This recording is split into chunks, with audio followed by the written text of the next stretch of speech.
بسم اللہ الرحمن الرحیم۔ السلام علیکم۔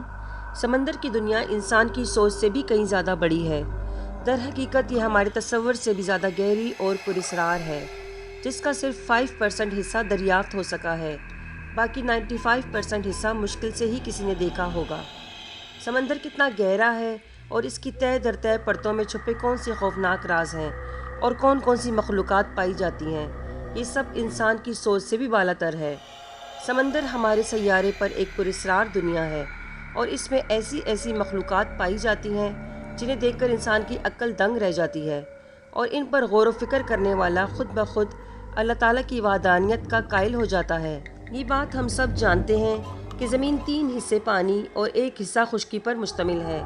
یعنی کہ زمین کا 75% حصہ پانی اور 25% حصہ خشکی پر مشتمل ہے، اور زمین کا یہ 75% حصہ یقیناً بہت زیادہ گہرا ہے، بہت گہرا،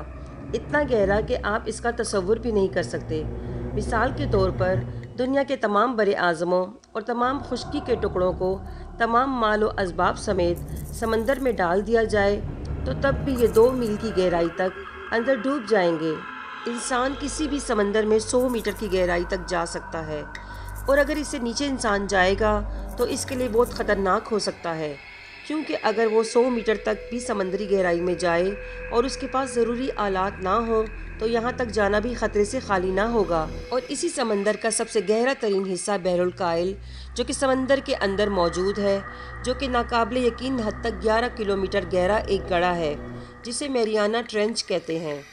اللہ تعالیٰ کی بہت بڑی شان اور قدرت ہے کہ اس گپ اندھیرے اور گہرائی میں بھی اس کی تخلیق کے ایسے معجزات، نظارے اور نمونے پائے جاتے ہیں جن کے بارے میں ہم انسان آج تک کچھ نہیں جانتے۔ اور یہ سمندری مخلوق ایک نارمل مچھلی کے سائز کی بھی ہو سکتی ہیں، اور ایک بہت بڑے مانسٹر یا سمندر کے کسی فکشنل کردار کی صورت میں بھی، جو کہ پاسٹ میں کئی بار کیمرے کے اندر حادثاتی طور پر ریکارڈ ہو گئیں لیکن ان کی تصدیق نہیں کی جا سکی۔ اور اگر یہ کسی طرح سے اچانک ہمارے سامنے بھی آ جائیں تو ہمارے لیے آج بھی جدید ٹیکنالوجی کی مدد سے یہ سمجھنا ممکن نہیں ہے۔ مثال کے طور پر کچھ عرصہ پہلے سائنسدانوں کو ایک پراسرار اور عجیب و غریب مخلوق نظر آئی جو کہ کسی ایلین پلینٹ سے آئی ہوئی لگتی تھی۔ ایک پراسرار سمبل کی طرح دکھنے والی یہ مخلوق سمندر کے اندر تیرتے ہوئے کچھ غوطہ خوروں کے کیمرے میں ریکارڈ ہو گئی۔ یہ ایک نارمل سی بات تھی، لیکن اس کے بعد جو کچھ ہوا اس نے غوطہ خوروں کو چکرا کے رکھ دیا۔ ہوا کچھ یوں کہ اچانک وہ مخلوق اپنا سائز بڑا اور مزید بڑا کرتی چلی گئی، اور اس کے جسم سے ڈیفرنٹ کلرز کی ہیڈ لائٹس کی طرح روشنیاں نکلنا شروع ہو گئیں، اور اس نے کیمرہ مین پر یوں فوکس کر لیا جیسے انہیں دیکھ رہی ہو، اور وہ ان کے قریب آ گئی۔ اس بات سے یہ اندازہ ہوا کہ وہ جو کوئی بھی مخلوق تھی بہت سمجھدار تھی۔ اس واقعے نے لوگوں کو یہ سوچنے پر مجبور کر دیا، کیا واقعی ایلین جیسی مخلوق جو کسی اور پلینٹ سے ہماری دنیا میں آئی ہے، کیا ایسا ضروری ہے کہ ایلین جیسی مخلوق آسمان سے ہی آتی ہوگی، یا ایسا بھی ممکن ہے کہ لاکھوں سال سمندر کی گہرائی میں رہنے کے بعد اب وہ مخلوق انسانوں کے سامنے آ رہی ہے جسے ہم ایلین سمجھ رہے ہیں۔ اس کے علاوہ سمندر کے گہرے پانی میں کچھ لوگ ایک سب مرین کے اندر سمندر کی تہہ میں پودوں اور مخلوقات کا مشاہدہ کر رہے تھے کہ اچانک کیمرہ مین کو سائنٹسٹ کے سر پر ایک انسانی ہاتھ نظر آیا جس کی 5 انگلیاں تھیں اور اس کا جسم درخت کی شاخوں کی طرح تھا۔ اس کا ریکارڈ سائنٹسٹ کے پاس موجود نہیں، نہ ہی پتہ چل سکا کہ آخر یہ کیا مخلوق تھی اور کہاں سے آئی تھی اور کہاں چلی گئی۔ سن 1905 میں ایک ایسا ہی ایلین کی طرح دکھنے والا اسکوئڈ ریکارڈ کیا گیا جس کی ٹانگیں مکڑی کی طرح لمبی تھیں، اور یہ عجیب و غریب چیز بوائلنگ واٹر کی طرح اوپر اٹھتی محسوس ہو رہی تھی۔ اس کے بارے میں بھی سائنٹسٹ کچھ نہیں جانتے کہ اصل میں یہ کیا مخلوق تھی، کیا کوئی پودا تھا یا کوئی جانور۔ اوپر بیان کی گئی تمام مخلوقات کو شاید ہم کسی نہ کسی طریقے سے سائنٹیفک ریسرچ کے بعد کسی نہ کسی طرح سے سمجھنے کے قابل ہو جائیں گے، لیکن یہ نیکسٹ چیز جو کہ میں آپ کو بتانے والی ہوں، اس کو ایکسپلین کرنا بہت ہی مشکل ہے کیونکہ اسے دوبارہ کبھی نہیں دیکھا گیا۔ اسے ہم غور سے دیکھیں تو اس کا پورا جسم بالکل جیلی فش کی طرح فلیکسیبل ہے،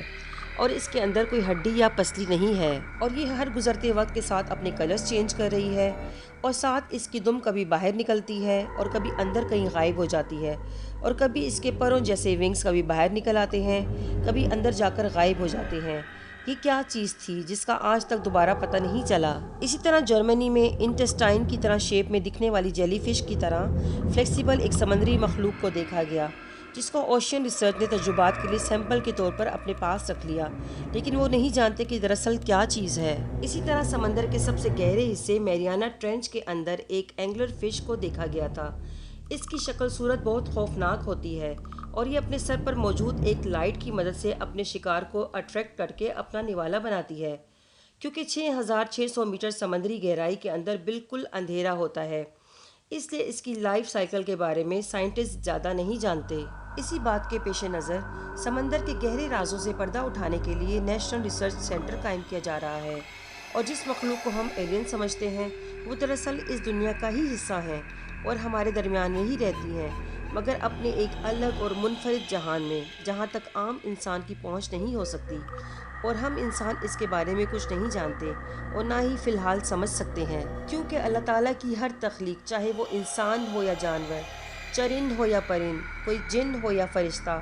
سب اپنے آپ میں ایک معجزہ ہے۔ ان کا نہ کوئی حساب ہے اور نہ ہی کوئی وضاحت، اور ان کی خصوصیات دیکھ کر انسان چکرا کر رہ جاتے ہیں،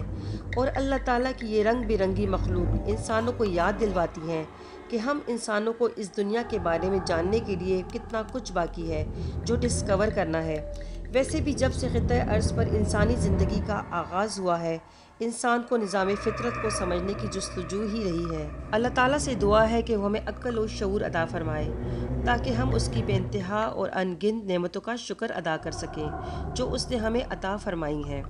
میری آج کی یہ ویڈیو یہیں تک ہے، امید ہے آپ کو پسند آئی ہوگی۔ میری اس طرح کی مزید انفارمیٹیو ویڈیوز دیکھنے کے لیے میرا یہ چینل مائی موٹیو ٹی وی سبسکرائب کریں اور میری اس ویڈیو کو لائک کریں، شیئر کریں۔ دعاؤں میں یاد رکھیے گا۔ اللہ حافظ۔